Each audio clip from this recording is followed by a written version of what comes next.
lifelong Appalachian. Appalachian. I can't even, the other word's not in my vocabulary. I'm sorry. Our woods are older than civilization. Yeah. So when you're out there whistling in them, you are like, hey, ancient spirit, come play with my soul. And the ancient spirit's like, bet. Soul snatch. You don't know what that is. We don't know what that is. We know not to mess with it. Same thing with hearing their baby cry. That ain't their baby. You leave that alone. And also, you might be in a holler which is 20 families deep. You are definitely outnumbered. Get out. Most importantly, if all the wildlife around you goes quiet, birds stop chirping, everything stops moving, get your back against a tree. That's why we don't run. What the f? I'm starting to get really freaked out.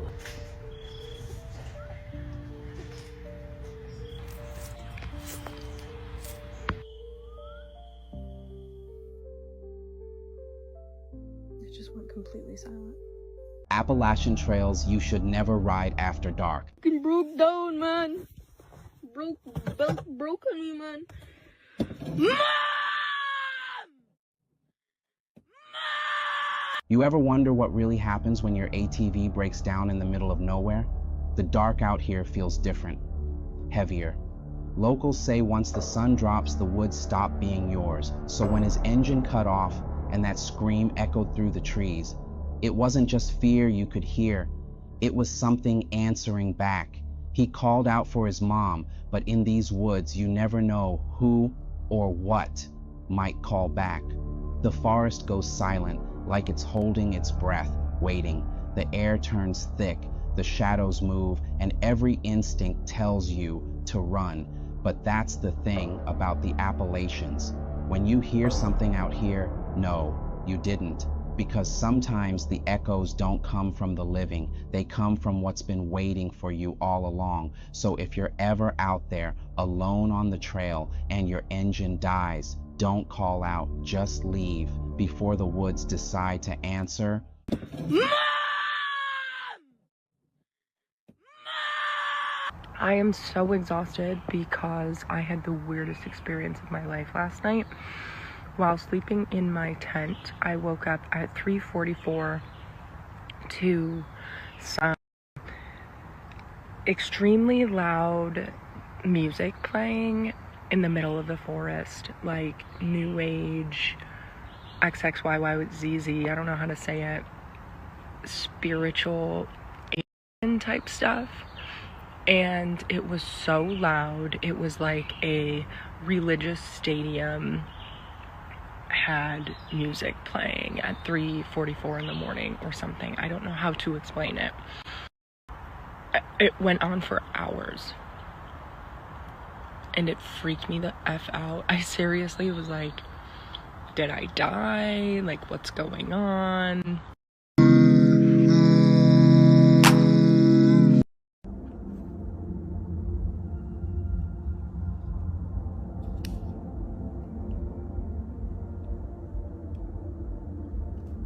Don't go too far.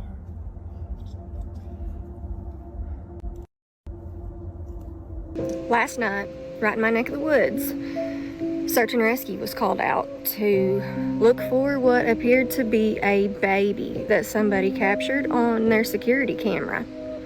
Now, they did what I believe any of us would do, I hope, and that is contact the authorities. So they came out, did their investigation, and they came to the conclusion that it was just a glitch.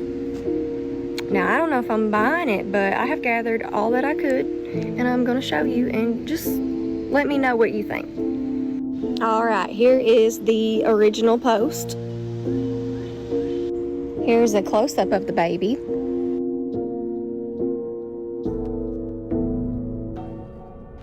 And here's the official report. Some more information with the timestamps. And right here you can tell 1 minute apart there's a baby and then poof, no baby. As if this isn't spooky enough, it gets even weirder. Her daughter took this picture, and it looks just like the baby. My family lives near the Appalachian Trail, and I've lived near the Appalachian Trail for nearly my entire life in 3 different states. Three different states I've lived almost really close to the Appalachian Trail. And people are always talking about how beautiful the trail is itself, like how tranquil it is and whatever. And my husband, who moved from Brazil, had never been there before. So we naturally decided to go camping there one time. I don't know if you're like familiar with Appalachia or anything, but once you step into those woods, like you can feel a significant change in the atmosphere. Like the energy just gets way more heavy and it's just weird. It feels off. You know that feeling in your gut when you just like know something's off? That's kind of how I was feeling the entire time that we were on the trail, but my husband was having a grand old time, and so I just pushed on. I was like, you know, he's having a great time. He's never been out in these types of woods before. We're just gonna keep going. Whatever, we hiked on, and then we finally found our little camping spot, and when we did set up our camping spot, that's when I noticed that the sounds in the forest had stopped. And if you know anything about the woods, that is not a good sign. We set up our camping spot anyways. I kind of glanced over at my husband to see if he was picking up on what the energy was around the woods, and he totally was too, but he didn't say anything about it, and we just kind of pressed on. Surprisingly though, we were able to fall asleep in our tent. Like the beginning of the night was fine, other than the uneasy feeling that we both kind of had. But I want to say it was around midnight when we started to hear the sounds of footsteps outside of our tent. And if you are like an avid camper, you know that like footsteps outside of your tent is like usually just an animal. However, you can always tell when it's an animal walking on 4 legs versus 2. If you know what I mean? So when we heard the footsteps, we froze and we listened and we were like, yo, this is not the sound of an animal. Like we could hear like kind of this low guttural growling that didn't sound like a bear. It didn't sound like any kind of animal that we've ever heard of before. Kind of like it wasn't a human, but it also wasn't quite animal. If that makes any sense. Does that make sense? I don't know what to tell you. It just sounded wrong. So my husband, being the big bad Brazilian that he is, he unzipped the tent and stuck his head out. Whatever he saw had him so damn shook that he muckled onto my arm so hard and he said, "Don't move.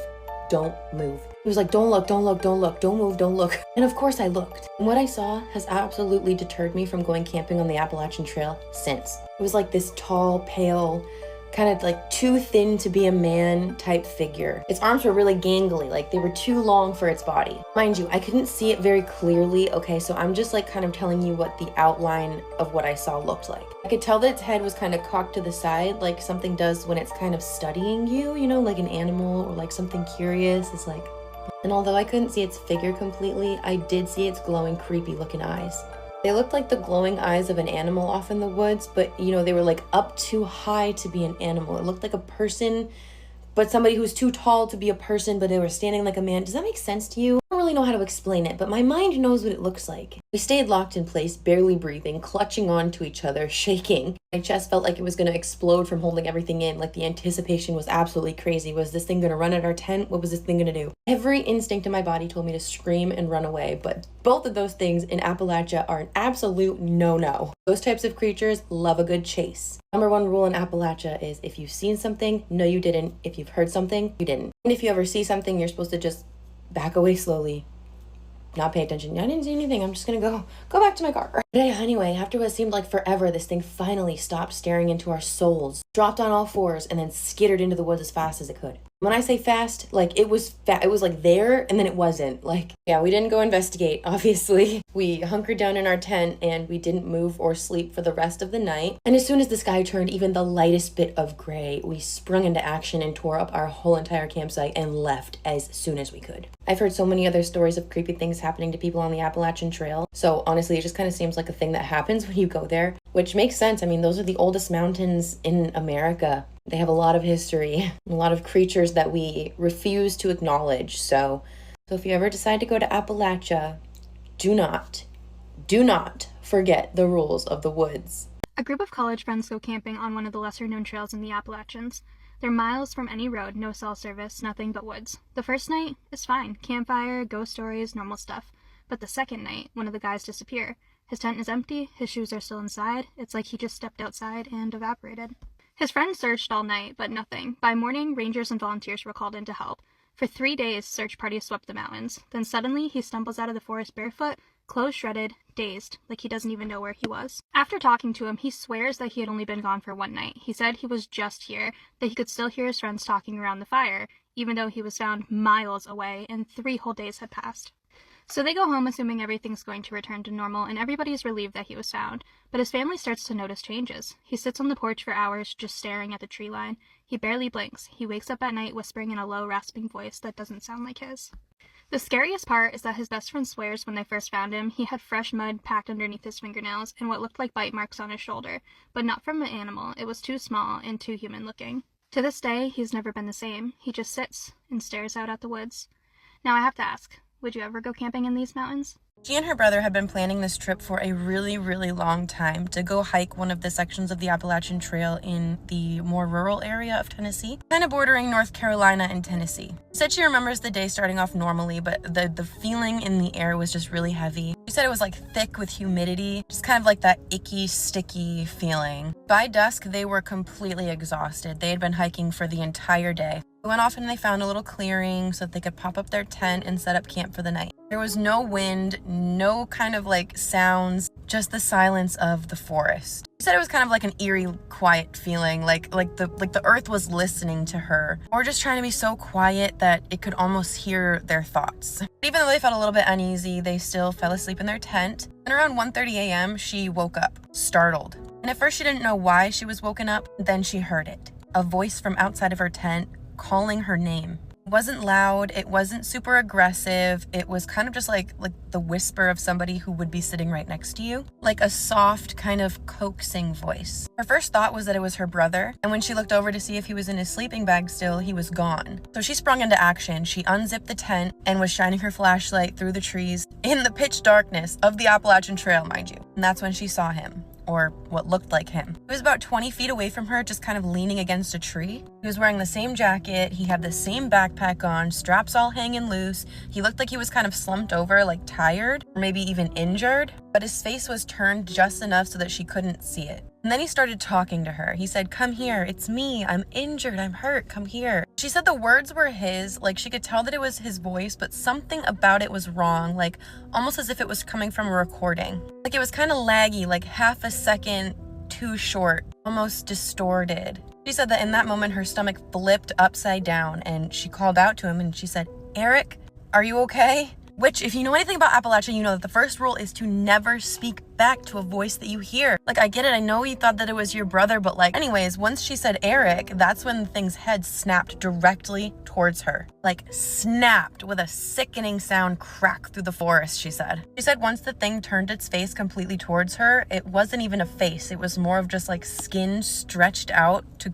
like cover something, or to just like cover your bones, to cover your skull. There was no face, it was just skin. Naturally, she froze, standing still like deer in headlights, when all of a sudden from behind her she heard, "What are you doing outside of the tent?" So she whips around and there's Eric peeking his head out of the tent that she had just come out of after seeing him not in his sleeping bag. She looked at him, then she turned back around. The thing was completely gone.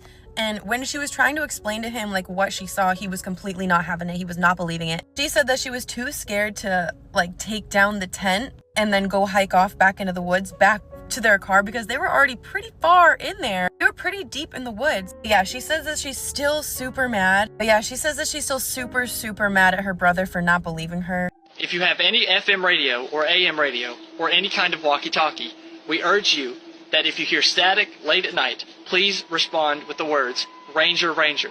If you do not hear a designated ranger with a badge number respond to you, please ignore, as it is a walker. We do not understand how exactly this is possible, but we can confirm it is indeed a walker.